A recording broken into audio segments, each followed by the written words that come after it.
You told me. Look at that. You told me to get the biggest knife I have. Cut it. Kind of crooked. Yeah. Kind of lopsided. So you need the right knife for the right task. Is this the right one? My mom uses this all the time, and the neighbor comes over. Bonsai. Yeah, you can use that knife, and obviously it worked. But there's a better knife to use. Like what? All right. So here you have your chef knife. Could be anywhere between 8 and 12 inches. Man. This is pretty much your all-around knife that you're going to use for everything. Okay. Next, we have our serrated knife. So you've got little teeth right here. Mm-hmm. This would be ideal for cutting bread. Oh. Yeah. Next, you have your slicer. So notice it's a little bit longer. The blade is thinner, so you can cut through any type of roast in one stroke. Like brisket? Yeah, like brisket or a ham. Okay.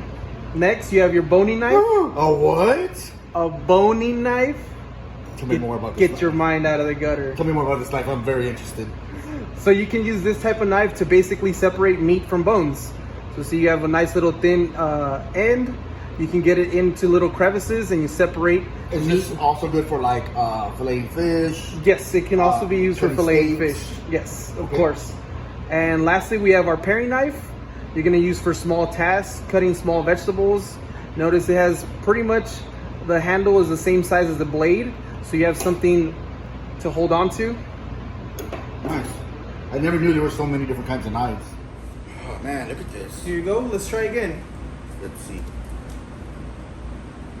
Oh my God. There you go. Mira?